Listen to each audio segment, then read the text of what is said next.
El hombre del labio retorcido, Arthur Conan Doyle.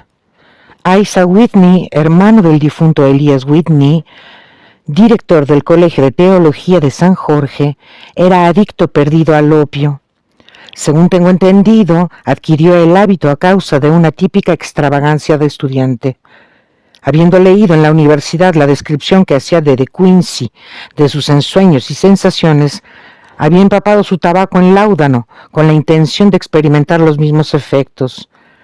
Descubrió, como han hecho tantos otros, que resulta más fácil adquirir el hábito que librarse de él, y durante muchos años vivió esclavo de la droga, inspirando una mezcla de horror y compasión a sus amigos y familiares.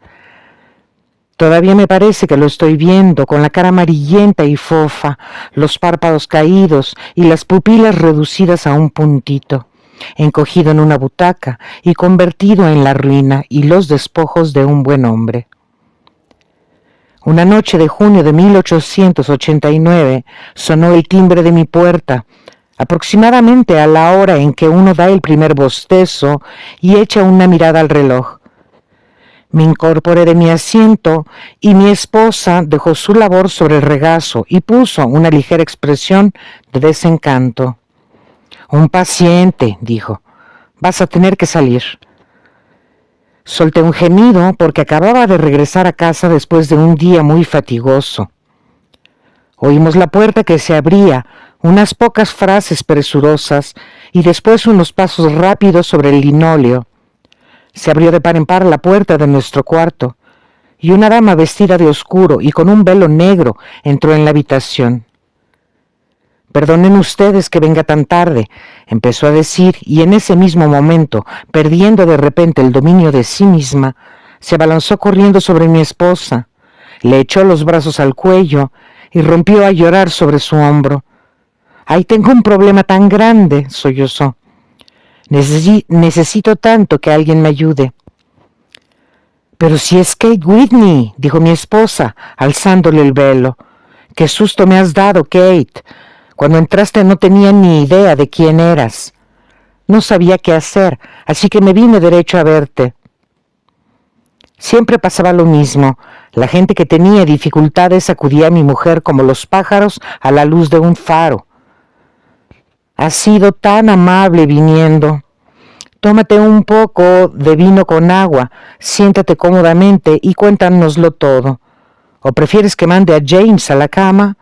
«Oh, no. Necesito también el consejo y la ayuda del doctor. Se trata de Isaac. No ha venido a casa en 2 días. Estoy tan preocupada por él». No era la primera vez que nos hablaba del problema de su marido. A mí como doctor, a mi esposa como vieja amiga y compañera del colegio.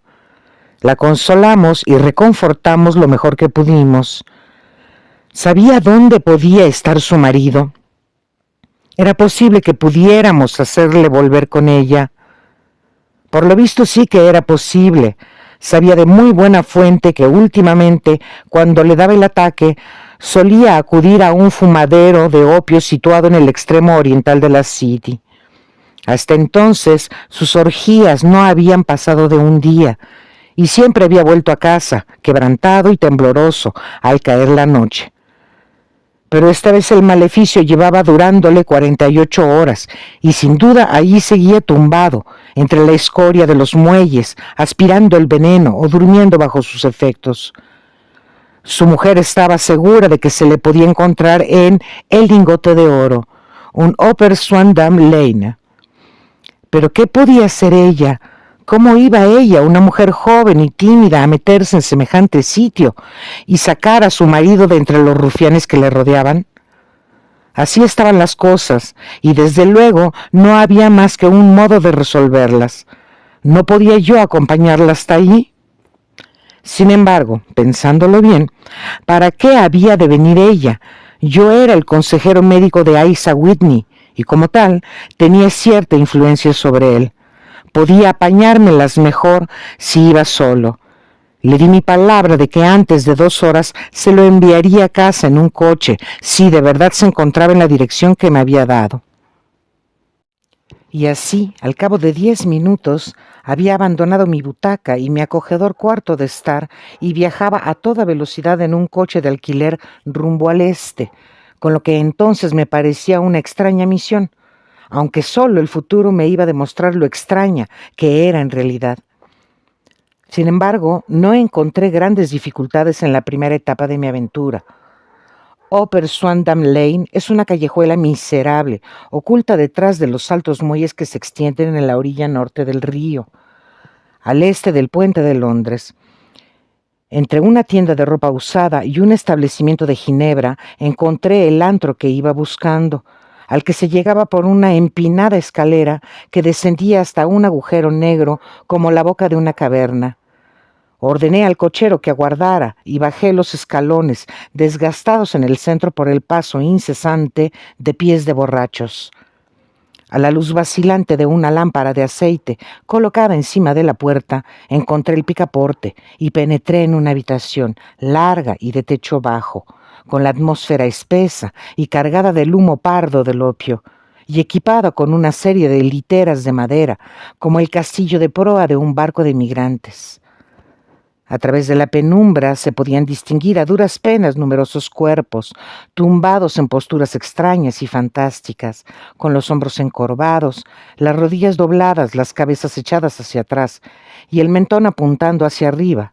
De vez en cuando, un ojo oscuro y sin brillo se fijaba en el recién llegado.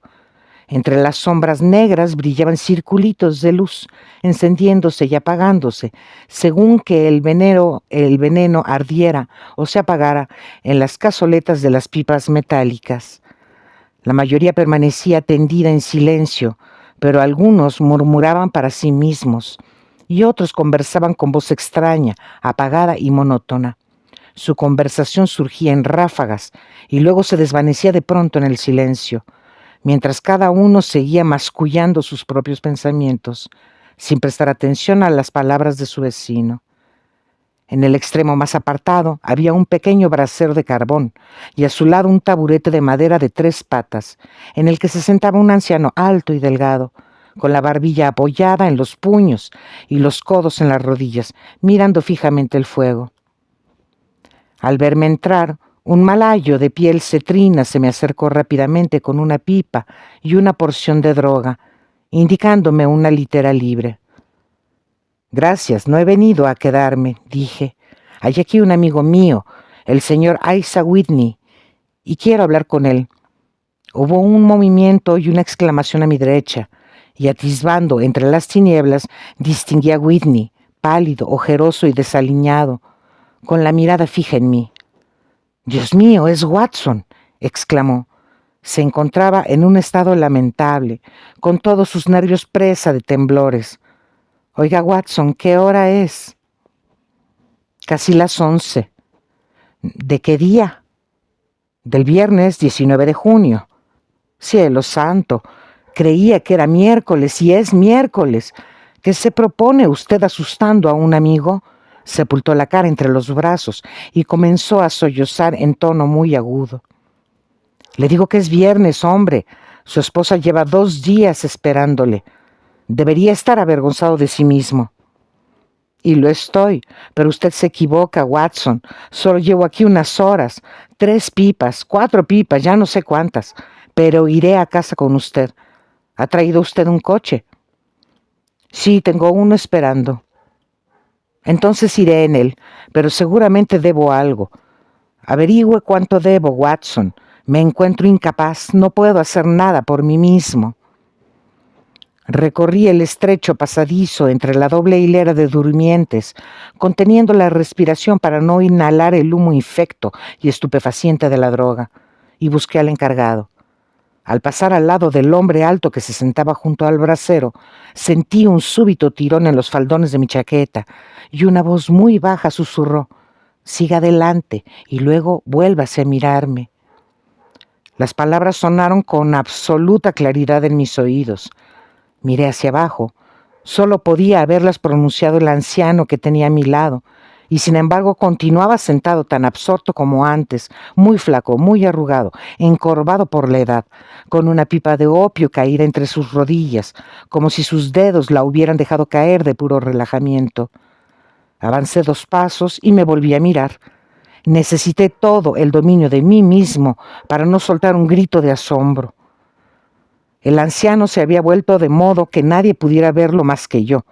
Su figura se había agrandado, sus arrugas habían desaparecido, los ojos apagados habían recuperado su fuego. Y allí, sentado junto al brasero y sonriendo ante mi sorpresa, estaba ni más ni menos que Sherlock Holmes. Me indicó con un ligero gesto que me aproximara, y al instante, en cuanto volvió de nuevo su rostro hacia la concurrencia, se hundió una vez más en una senilidad decrépita y babeante. «Holmes», susurré, «¿qué demonios está usted haciendo en este antro?» «Hable lo más bajo que pueda», respondió. «Tengo un oído excelente. Si tuviera usted la inmensa amabilidad de librarse de ese degenerado amigo suyo, me alegraría muchísimo tener una pequeña conversación con usted». «Tengo un coche afuera». «Entonces, por favor, mándelo a casa en él. Puede fiarse de él, porque parece demasiado hecho polvo como para meterse en lío alguno. Le recomiendo también que por medio del cochero le envíe una nota a su esposa diciéndole que ha unido su suerte a la mía. Si me espera afuera, estaré con usted en 5 minutos». Resultaba difícil negarse a las peticiones de Sherlock Holmes, porque siempre eran extraordinariamente concretas y las exponía con un tono de lo más señorial. De todas maneras, me parecía que una vez metido Whitney en el coche, mi misión había quedado prácticamente cumplida. Y por otra parte, no podía desear nada mejor que acompañar a mi amigo en una de aquellas insólitas aventuras que constituían su modo normal de vida. Me bastaron unos minutos para escribir la nota, pagar la cuenta de Whitney, llevarlo hasta el coche y verle partir a través de la noche. Muy poco después, una decrépita figura salía del fumadero de opio y yo caminaba calle abajo en compañía de Sherlock Holmes. Avanzó por un par de calles arrastrando los pies, con la espalda encorvada y el paso inseguro, y de pronto, tras echar una rápida mirada a su alrededor, enderezó el cuerpo y estalló en una alegre carcajada. «Supongo, Watson», dijo, «que está usted pensando que he añadido el fumar opio a las inyecciones de cocaína y demás pequeñas debilidades las que usted ha tenido la bondad de emitir su opinión facultativa. Desde luego me sorprendió encontrarlo ahí. No más de lo que me sorprendió a mí verle a usted. Yo vine a buscar de un amigo y yo en busca de un enemigo». «¿Un enemigo?» «Sí, uno de mis enemigos naturales, o si se me permite decirlo, de mis presas naturales. En pocas palabras, Watson, estoy metido en una interesantísima investigación y tenía la esperanza de descubrir alguna pista entre las divagaciones incoherentes de estos adictos, como me ha sucedido en otras veces. Si me hubieran reconocido en aquel antro, mi vida no habría valido ni la tarifa de 1 hora, porque ya lo he utilizado antes para mis propios fines. Y el bandido del sueño, un antiguo minero de las Indias Orientales, ha jurado vengarse de mí. Hay una trampilla en la parte trasera del edificio, cerca de la esquina del muelle de San Pablo, que podría contar historias muy extrañas sobre lo que pasa a través de ellas las noches sin luna». «¿Cómo? ¿No querrá usted decir cadáveres?»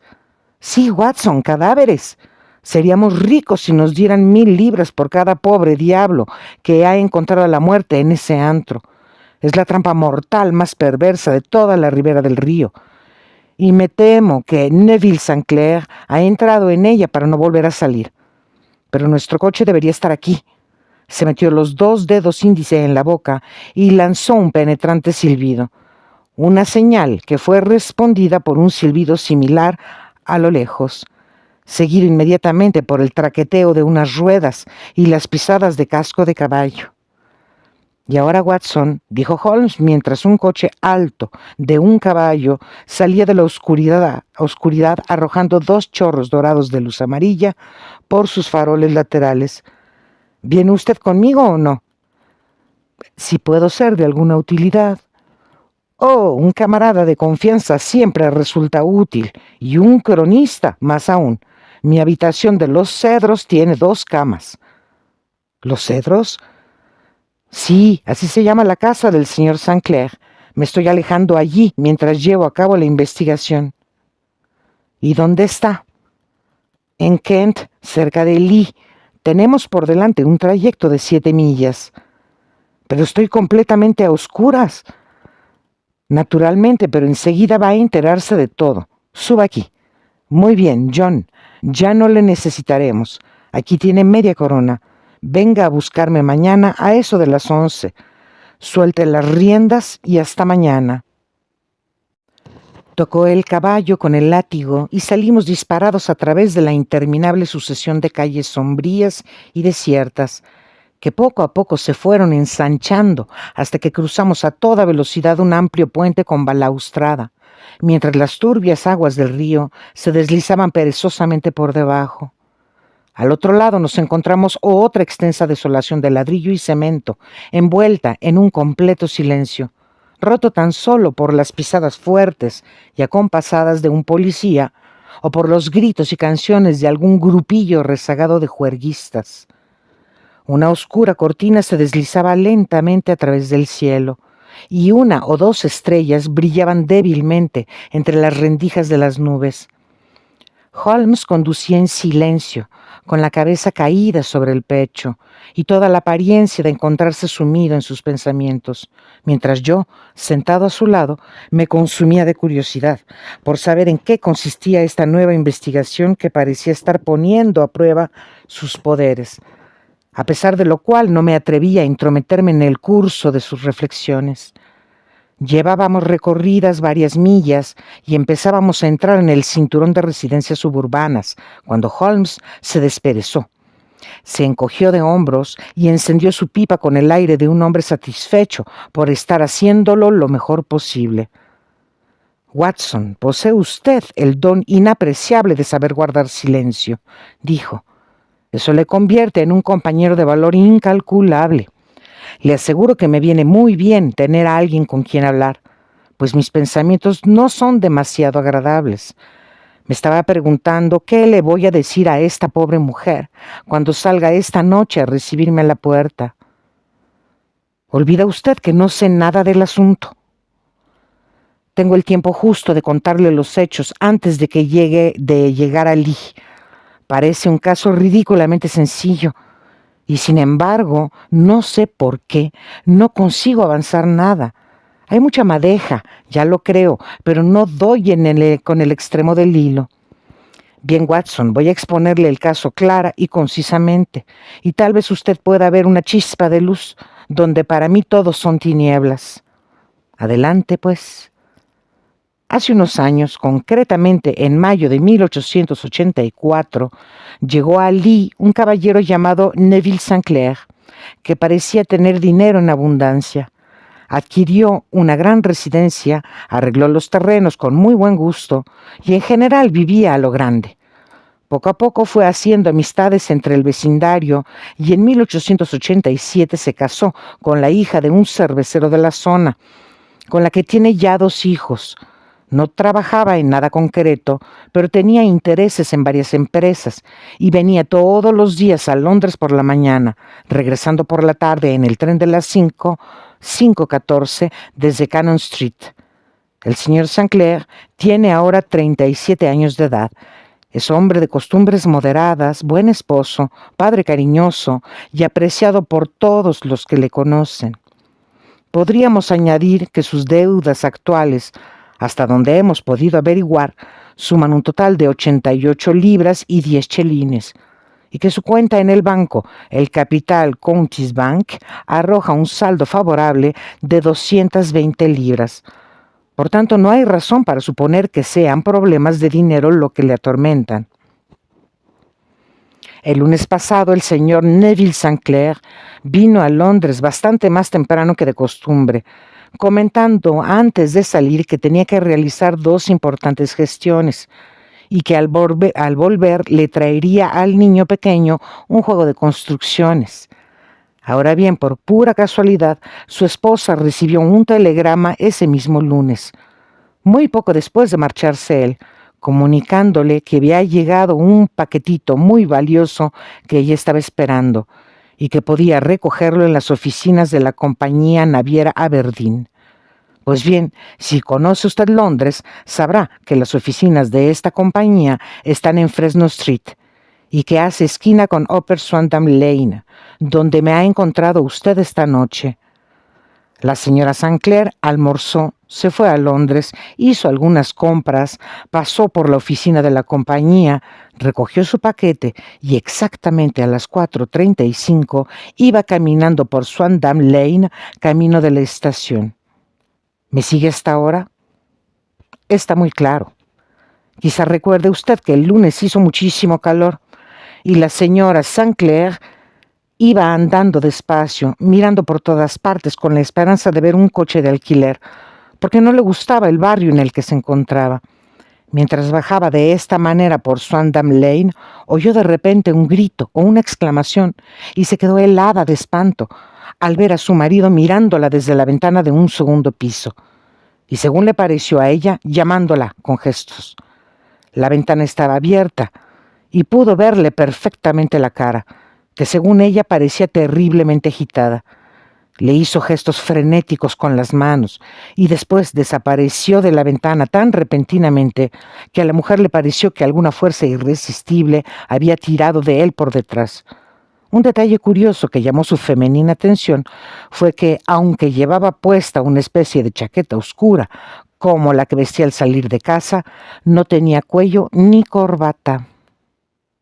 Convencida de que algo malo le sucedía, bajó corriendo los escalones, pues la casa no era otra que el fumadero de opio en el que usted me ha encontrado.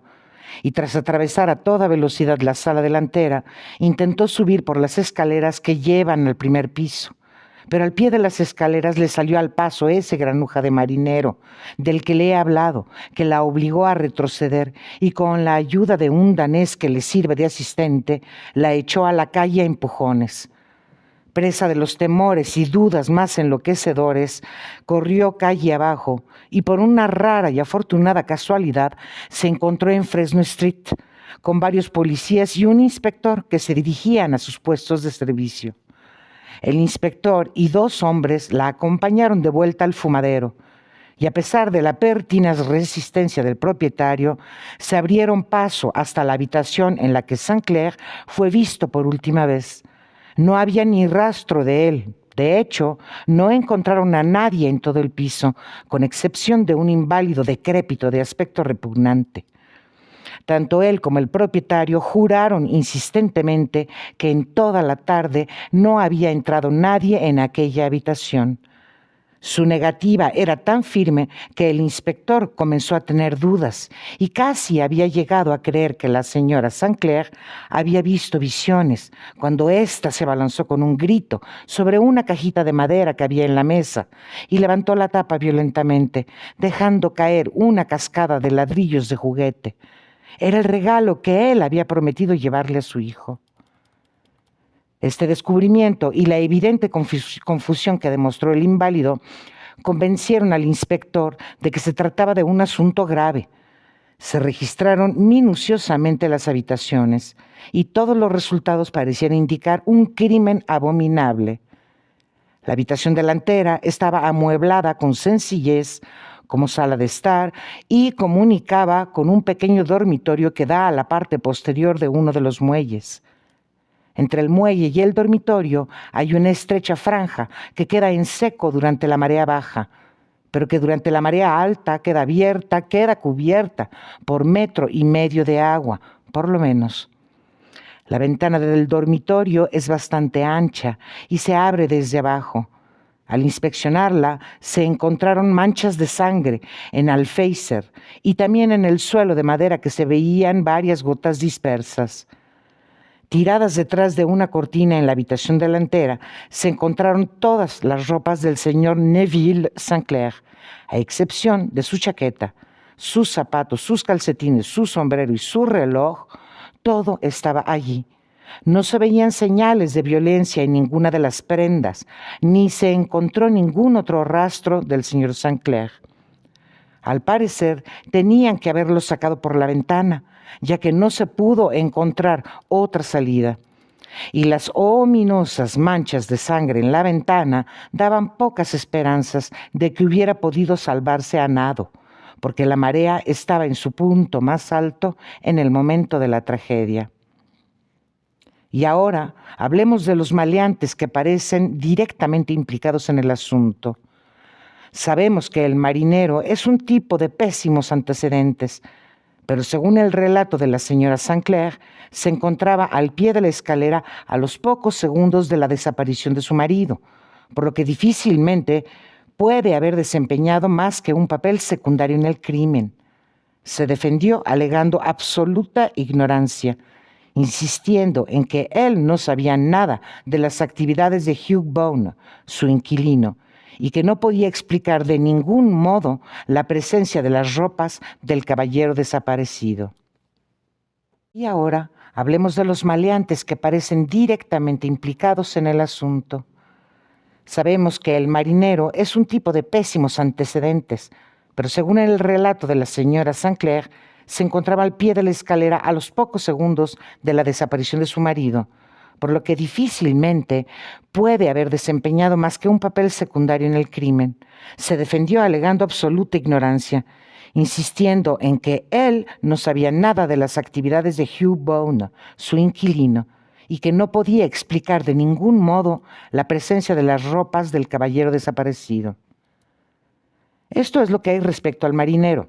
Pasemos ahora al siniestro inválido que vive en la segunda planta del fumadero de opio y que sin duda fue el último ser humano que puso sus ojos en el señor St. Clair. Se llama Hugh Bone y todo el que va mucho por la City conoce su repugnante cara. Es mendigo profesional, aunque para burlar los reglamentos policiales finge vender cerillas.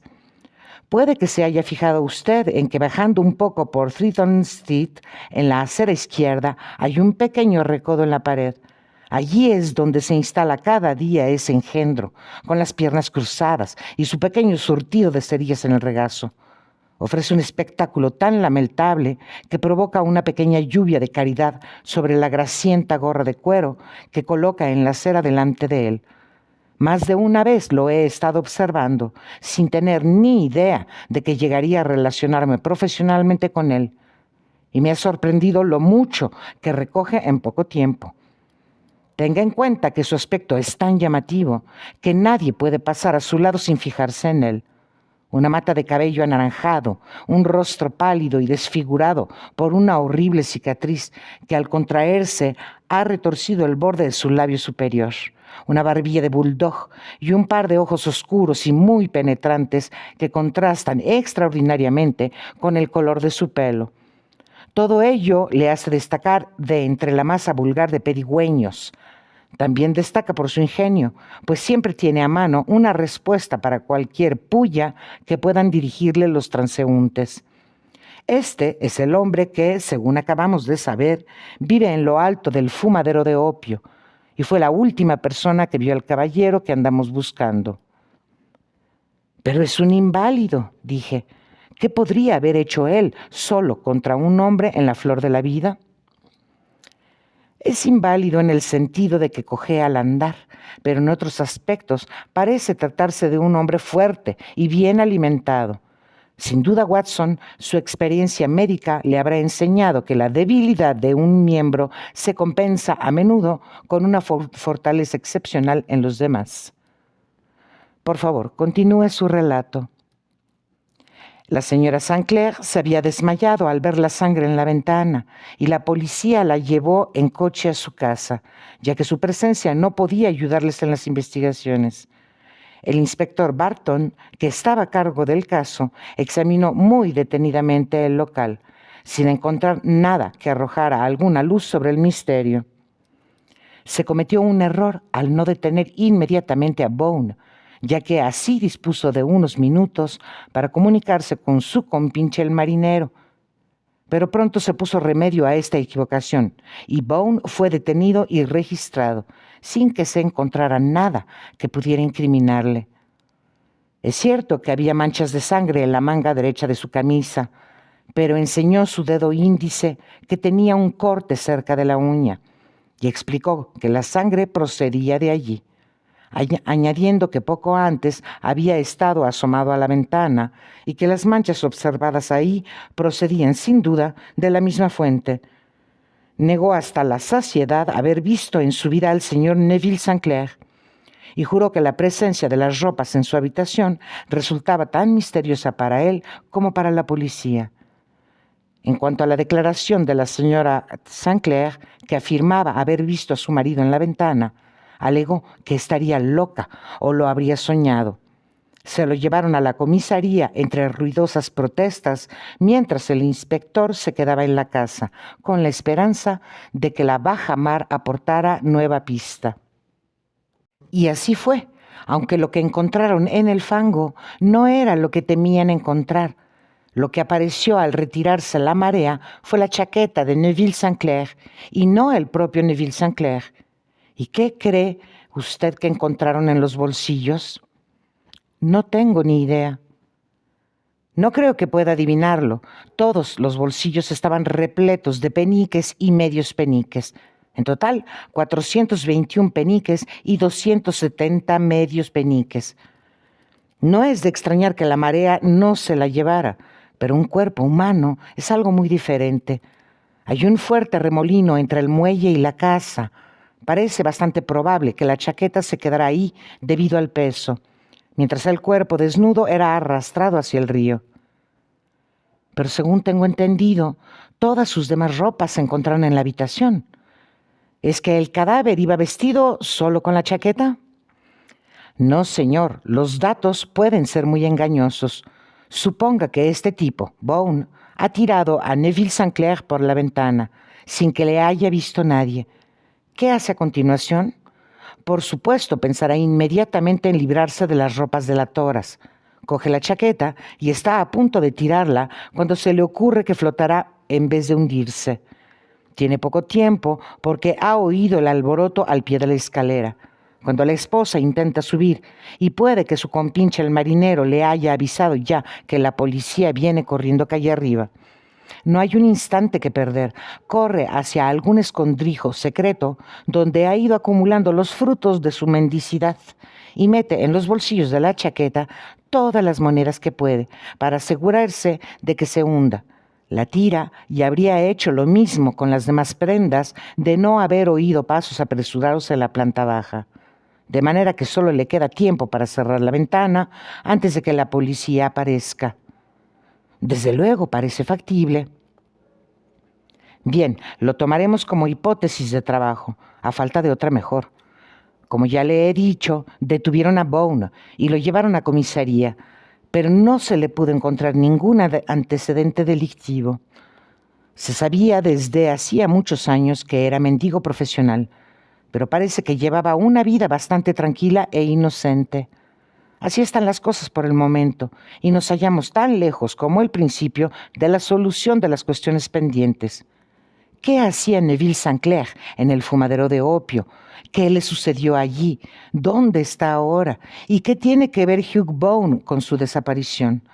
Confieso que no recuerdo en toda mi experiencia un caso que pareciera tan sencillo a primera vista y que, sin embargo, presentara tantas dificultades. Mientras Sherlock Holmes iba exponiendo los detalles de esta singular serie de acontecimientos, rodábamos a toda velocidad por las afueras de la gran ciudad, hasta que dejamos atrás las últimas casas desperdigadas y seguimos avanzando con un seto rural a cada lado del camino. Pero cuando terminó, pasábamos entre dos pueblecitos de casas dispersas, en cuyas ventanas aún brillaban unas cuantas luces. «Estamos a las afueras de Lee», dijo mi compañero. «En esta breve carrera hemos pisado 3 condados ingleses, partiendo de Middlesex, pasando de refilón por Surrey y terminando en Kent. ¿Ve aquella luz entre los árboles? Es Los Cedros, y detrás de la lámpara está sentada una mujer cuyos ansiosos oídos han captado ya, sin duda alguna, el ruido de los cascos de nuestro caballo.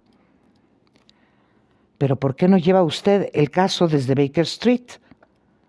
Porque hay mucho que investigar aquí. La señora St. Clair ha tenido la amabilidad de poner 2 habitaciones a mi disposición. Y puede usted tener la seguridad de que dará la bienvenida a mi amigo y compañero. Me espanta tener que verla, Watson, sin traer noticias de su marido. En fin, aquí estamos. ¡So, caballo, so! Nos habíamos detenido frente a una gran mansión con terreno propio. Un mozo de cuadras había corrido a hacerse cargo del caballo, y tras descender del coche seguía a Holmes por un estrecho y ondulante sendero de grava que llevaba a la casa. Cuando ya estábamos cerca, se abrió la puerta y una mujer menuda y rubia apareció en el marco, vestida con una especie de mousseline de soie, con apliques de gasa rosa y esponjosa en el cuello y los puños. Permaneció inmóvil, con su silueta recortada contra la luz, una mano apoyada en la puerta, la otra a medio alzar con un gesto de ansiedad, el cuerpo ligeramente inclinado, adelantando la cabeza y la cara, con ojos impacientes y labios entreabiertos. Era la estampa viviente misma de la incertidumbre. «¿Y bien?», gimió. «¿Qué hay?».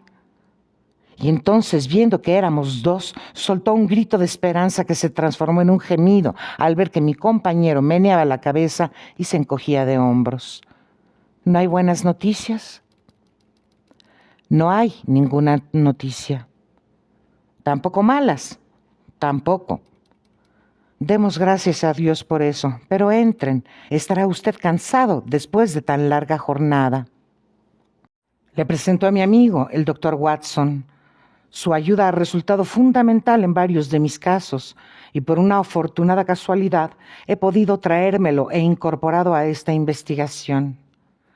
«Encantada de conocerlo», dijo ella, estrechándome calurosamente la mano. «Estoy segura que sabrá disculpar las deficiencias que encuentre, teniendo en cuenta la desgracia tan repentina que nos ha ocurrido».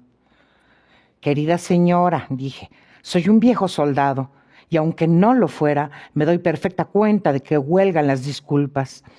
Me sentiré muy satisfecho si puedo resultar de alguna ayuda para usted o para mi compañero aquí presente». «Y ahora, señor Sherlock Holmes», dijo la señora, mientras estábamos en un comedor bien iluminado, en cuya mesa estaba servida una comida fría, «me gustaría hacerle un par de preguntas francas, y le ruego que las respuestas sean igualmente francas». «Desde luego, señora». «No se preocupe por mis sentimientos. No soy histérica ni propensa a los desmayos. Simplemente quiero conocer su auténtica opinión». «¿Sobre qué punto?». «En el fondo de su corazón, ¿cree usted que Neville está vivo?». Sherlock Holmes pareció incómodo ante la pregunta. «Francamente», repitió ella, de pie sobre la alfombra y mirándolo fijamente desde lo alto, mientras Holmes se retrepaba en un sillón de mimbre. «Pues, francamente, señora, no». «¿Cree usted que ha muerto?». «Sí». «¿Asesinado?». «No puedo asegurarlo, es posible». «¿Y qué día murió?». «El lunes». «Entonces, señor Holmes, ¿tendría usted la bondad de explicar cómo es posible que haya recibido hoy esta carta suya?». Sherlock Holmes se levantó de un salto, como si hubiera recibido una descarga eléctrica. «¿Qué?», rugió. «Sí, hoy mismo», dijo ella sonriendo y sosteniendo en alto una hojita de papel. «¿Puedo verla?». «Desde luego». Se la arrebató impulsivamente y, extendiendo la carta sobre la mesa, acercó una lámpara y la examinó con detenimiento. Yo me había levantado de mi silla y miraba por encima de su hombro. El sobre era muy ordinario y traía matasellos de Gravesend y fecha de aquel mismo día, o más bien del día anterior, pues ya era mucho más de medianoche. «Qué mal escrito», murmuró Holmes. «No creo que esta sea la letra de su marido, señora». «No, pero la de la carta sí que lo es. Observo además que la persona que escribió el sobre tuvo que ir a preguntar la dirección. ¿Cómo puede saber eso? El nombre, como ve, está en tinta perfectamente negra, que se ha secado sola. El resto es de un color grisáceo que demuestra que se ha utilizado papel secante. Si lo hubieran escrito todo seguido y lo hubieran secado con secante, no habría ninguna letra tan negra. Esta persona ha escrito el nombre y luego ha hecho una pausa antes de escribir la dirección, lo cual solo puede significar que no le resultaba familiar. Por supuesto, se trata tan solo de un detalle trivial, pero no hay nada tan importante como los detalles triviales. Veamos ahora la carta. Ajá, aquí dentro había algo más. Sí, había un anillo, el anillo con su sello. ¿Y está usted segura de que esta es la letra de su marido? Una de sus letras. ¿Una? Su letra de cuando escribe con prisas es muy diferente de su letra habitual, a pesar de lo cual la conozco bien.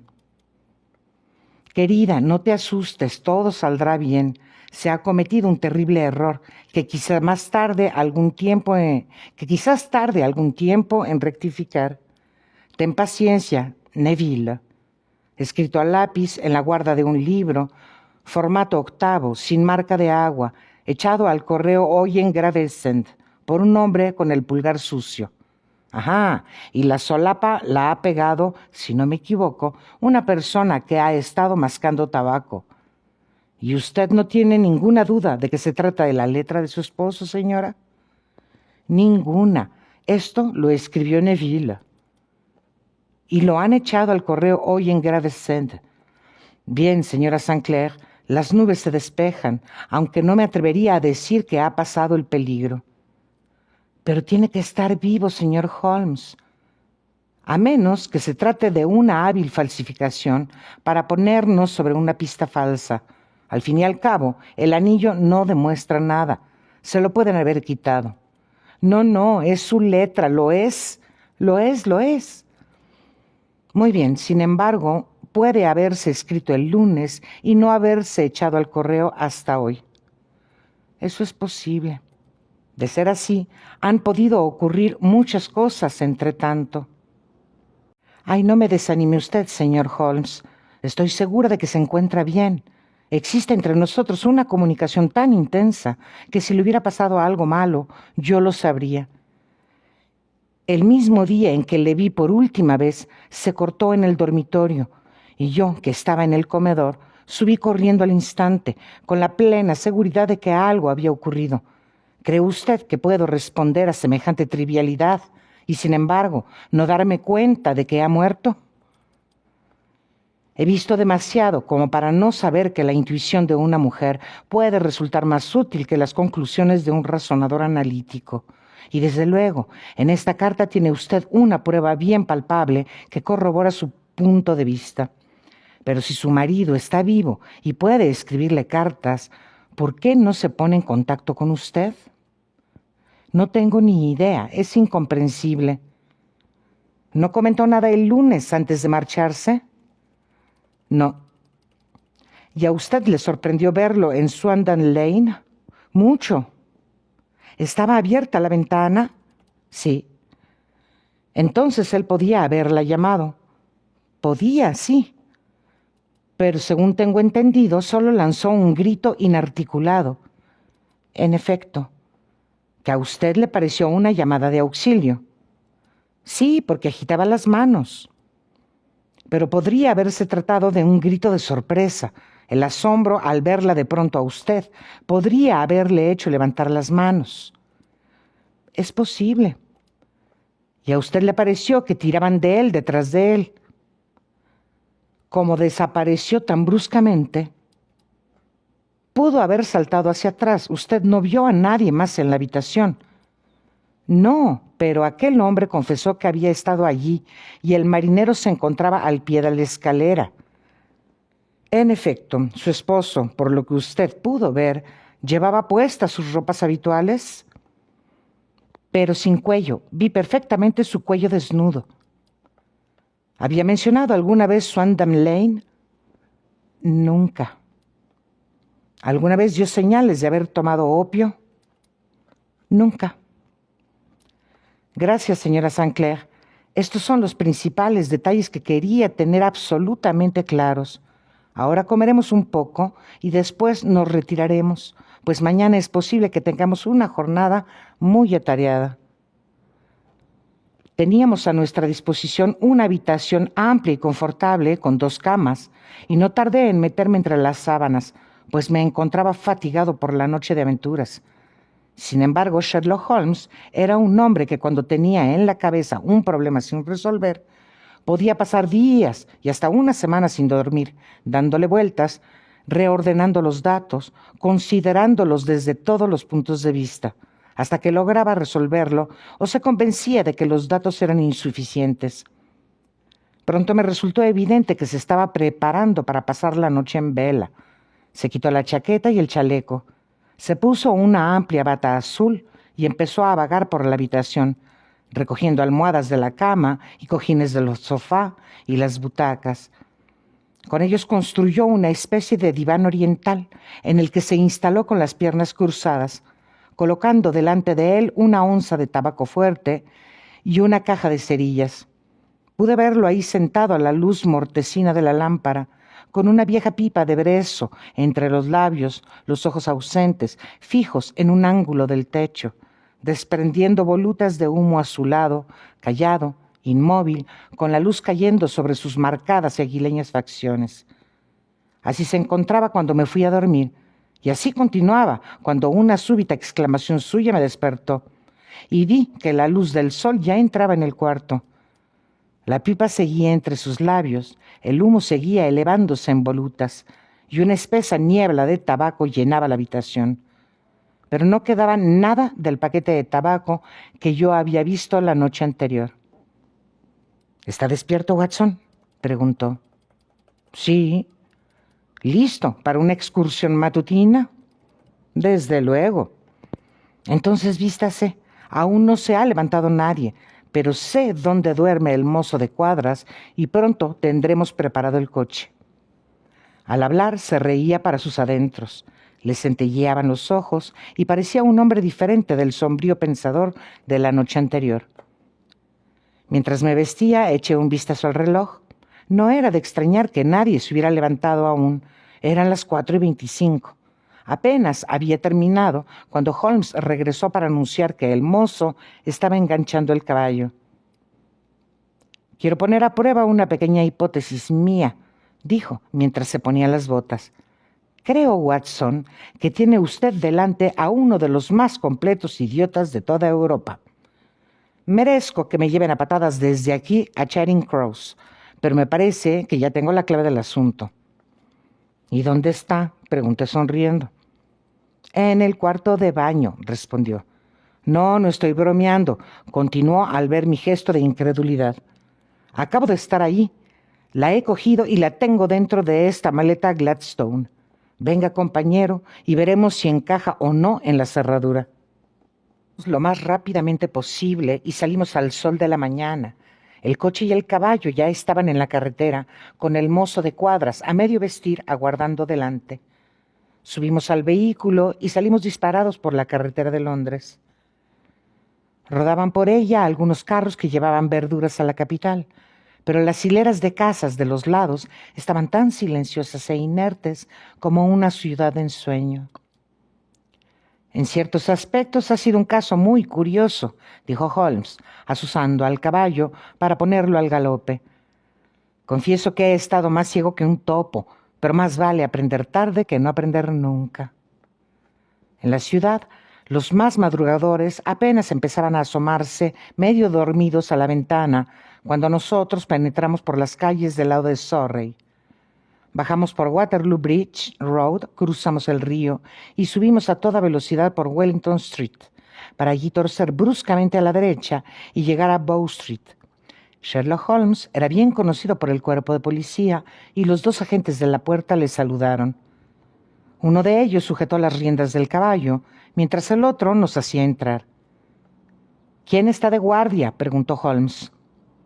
El inspector Bradstreet, señor. Ah, Bradstreet, ¿cómo está usted? Un hombre alto y corpulento había surgido por el corredor embaldosado, con una gorra de visera y chaqueta con alamares. Me gustaría hablar unas palabras con usted, Bradstreet. Desde luego, señor Holmes, pase a mi despacho. Era un despachito pequeño con un libro enorme encima de la mesa y un teléfono de pared. El inspector se sentó ante el escritorio. ¿Qué puedo hacer por usted, señor Holmes? Se trata de ese mendigo, el que está acusado de participar en la desaparición del señor Neville St. Clair de Lee. Sí, está detenido mientras prosiguen las investigaciones. Eso he oído. ¿Lo tienen aquí? En los calabozos. Está tranquilo. No causa problemas, pero cuidado que es granuja cochino. ¿Cochino? Sí, lo más que hemos conseguido es que se lave las manos, pero la cara la tiene tan negra como un fogonero. En fin, en cuanto se decida su caso, tendrá que bañarse periódicamente en la cárcel. Y si usted lo viera, creo que estaría de acuerdo conmigo en que lo necesita. Me gustaría muchísimo verlo. ¿De veras? Pues eso es fácil. Venga por aquí. ¿Puede dejar la maleta? No, prefiero llevarla. Como quiera. Venga por aquí, por favor. Nos guió por un pasillo, abrió una puerta con barrotes, bajó una escalera de caracol y nos introdujo en una galería encalada con una hilera de puertas a cada lado. La tercera de la derecha es la suya, dijo el inspector. Aquí está. Abrió sin hacer ruido un ventanuco en la parte superior de la puerta y miró al interior. Está dormido, dijo. Podrán verle perfectamente. Los dos aplicamos nuestros ojos a la rejilla. El detenido estaba tumbado con el rostro vuelto hacia nosotros, sumido en un profundo sueño, respirando lenta y ruidosamente. Era un hombre de estatura mediana, vestido toscamente, como correspondía a su oficio, con una camisa de colores que asomaba por los rotos de su andrajosa chaqueta. Tal como el inspector había dicho, estaba sucísimo, pero la porquería que cubría su rostro no lograba ocultar su repulsiva fealdad. El ancho costurón de una vieja cicatriz le recorría la cara desde el ojo hasta la barbilla, y al contraerse había tirado del labio superior, dejando al descubierto 3 dientes en una perpetua mueca. Unas greñas de cabello rojo muy vivo le caían sobre los ojos y la frente. Una preciosidad, ¿no les parece?, dijo el inspector. Desde luego necesita un lavado, contestó Holmes. Se me ocurrió que podría necesitarlo y me tomé la libertad de traer el instrumental necesario. Mientras hablaba, abrió la maleta Gladstone y ante mi asombro sacó de ella una enorme esponja de baño. ¡Ja!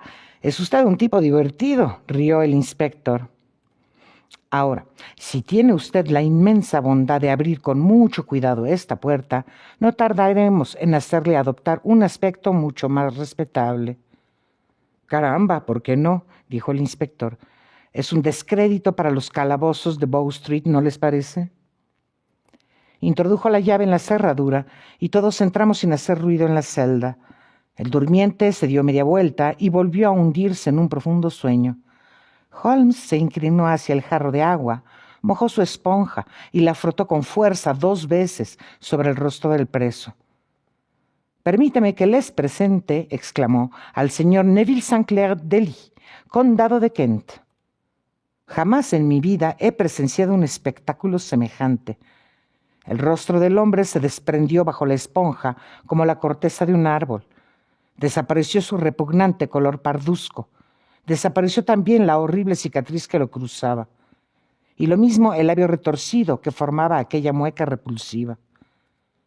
Los desgreñados pelos rojos se desprendieron de un tirón y ante nosotros quedó, sentado en el camastro, un hombre pálido y de expresión triste y aspecto refinado, pelo negro y piel suave, frotándose los ojos y mirando a su alrededor con asombro soñoliento.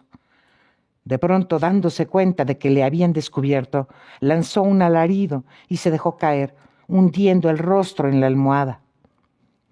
«Por todos los santos», exclamó el inspector, Pero si es el desaparecido, lo reconozco por las fotografías. El preso se volvió con el aire indiferente de quien se abandona en manos del destino. De acuerdo, dijo. Y ahora, por favor, ¿de qué se me acusa? De la desaparición del señor Neville Saint... Oh, vamos, no se le puede acusar de eso, a menos que lo presente como un intento de suicidio, dijo el inspector sonriendo. Caramba, llevo 27 años en el cuerpo, pero esto se lleva la palma. Si yo soy Neville St. Clair, resulta evidente que no se ha cometido ningún delito y por lo tanto mi detención aquí es ilegal. No se ha cometido delito alguno, pero sí un tremendo error, dijo Holmes. Más le habría valido confiar en su mujer. No era por ella, era por los niños, gimió el detenido. Dios mío, no quería que se avergonzaran de su padre. Dios santo, qué vergüenza, ¿qué voy a hacer ahora? Sherlock Holmes se sentó junto a él en la litera y le dio unas palmaditas en el hombro. Si deja usted que los tribunales esclarezcan el caso, dijo, es evidente que no podrá evitar la publicidad. Por otra parte, si puede convencer a las autoridades policiales de que no hay motivos para proceder contra usted, no veo razón para que los detalles de lo ocurrido lleguen a los periódicos. Estoy seguro de que el inspector Bradstreet tomará nota de todo lo que quiera usted aclarar para ponerlo en conocimiento de las autoridades competentes.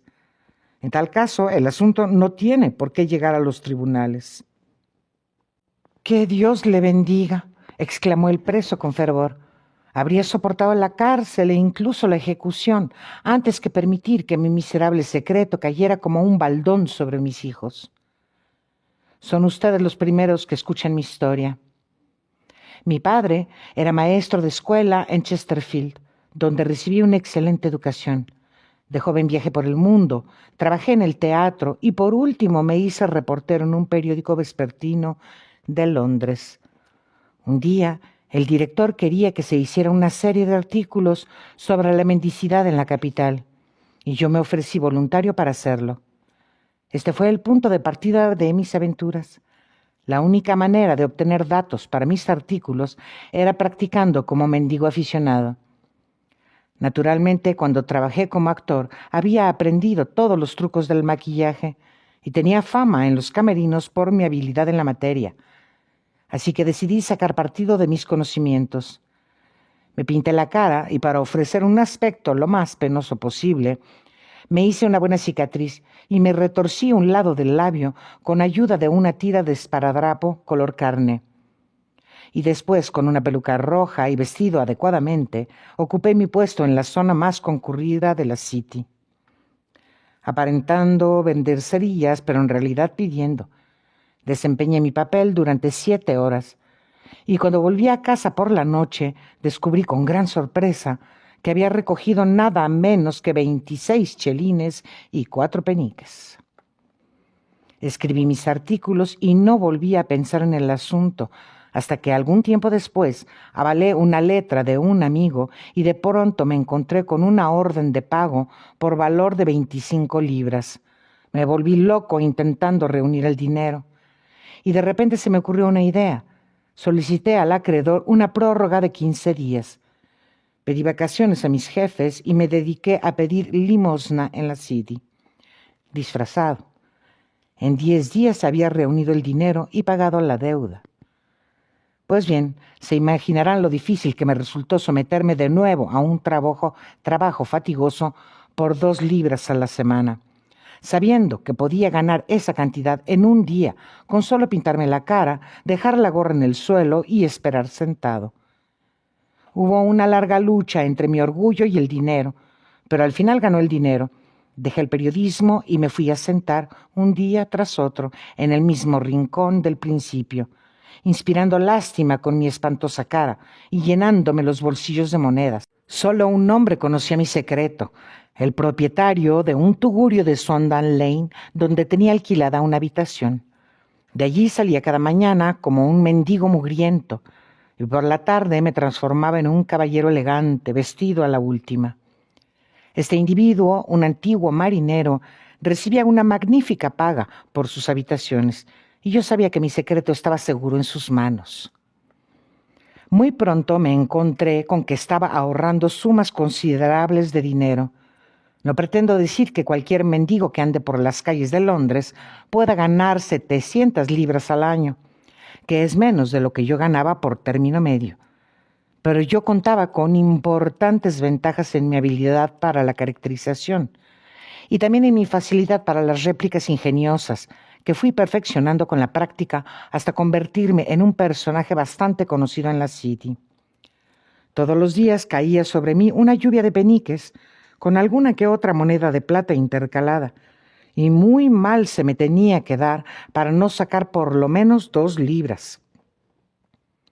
A medida que me iba haciendo rico, me fui volviendo más ambicioso. Adquirí una casa en el campo y me casé, sin que nadie llegara a sospechar a qué me dedicaba en realidad. Mi querida esposa sabía que tenía algún negocio en la City. Poco se imaginaba en qué consistía. El lunes pasado había terminado mi jornada y me estaba vistiendo en mi habitación, encima del fumadero de opio, cuando me asomé a la ventana y vi, con gran sorpresa y consternación, a mi esposa parada en mitad de la calle, con los ojos clavados en mí. Solté un grito de sorpresa, levanté los brazos para taparme la cara y corrí en busca de mi confidente, el marinero, instándole a que no permitiese a nadie subir a donde yo estaba. Oí la voz de mi mujer en la planta baja, pero sabía que no la dejarían subir. Rápidamente me quité mis ropas, me puse las de mendigo y me apliqué el maquillaje y la peluca. Ni siquiera los ojos de una esposa podrían penetrar un disfraz tan perfecto. Pero entonces se me ocurrió que podrían registrar la habitación y las ropas me delatarían. Abrí la ventana con tal violencia que se me volvió a abrir un corte que me había hecho por la mañana en mi casa. Cogí la chaqueta con todas las monedas que acababa de transferir de la bolsa de cuero en la que guardaba mis ganancias. La tiré por la ventana y desapareció en las aguas del Támesis. Habría hecho lo mismo con las demás prendas, pero en aquel momento llegaron los policías corriendo por la escalera y a los pocos minutos descubrí, debo confesar que con gran alivio por mi parte, que en lugar de identificarme como el señor Neville St. Clair, se me detenía por su asesinato. Creo que no queda nada por explicar. Estaba decidido a mantener mi disfraz todo el tiempo que me fuera posible, y de ahí mi insistencia en no lavarme la cara. Sabiendo que mi esposa estaría terriblemente preocupada, me quité el anillo y se lo pasé al marinero en un momento en que ningún policía me miraba, junto con una notita apresurada diciéndole que no debía temer nada. «La nota no llegó a sus manos hasta ayer», dijo Holmes. «¡Santo Dios! ¿Qué semana debe haber pasado?» «La policía ha estado vigilando a ese marinero», dijo el inspector Bradstreet, «y no me extraña que le hayan resultado difícil echar la carta sin que le vieran. Probablemente se la entregaría a algún marinero cliente de su casa, que no se acordó del encargo en varios días». Así debió de ser. «No me cabe duda», dijo Holmes asintiendo. «¿Pero nunca le han detenido por pedir limosna?» «Muchas veces, pero ¿qué significaba para mí una multa?» «Sin embargo, esto tiene que terminar aquí», dijo Bradstreet. «Si quiere que la policía eche tierra al asunto, Hugh Bone debe dejar de existir». «Lo he jurado con el más solemne de los juramentos que pueda hacer un hombre». «En tal caso, creo que es probable que el asunto no siga adelante, pero si volvemos a toparnos con usted, todo saldrá a relucir. Verdaderamente, señor Holmes, estamos en deuda con usted por haber esclarecido el caso. Me gustaría saber cómo obtiene esos resultados». Lo obtuve», dijo mi amigo, sentándome sobre 5 almohadas y consumiendo 1 onza de tabaco. «Creo, Watson, que si nos ponemos en marcha hacia Baker Street, llegaremos a tiempo para el desayuno».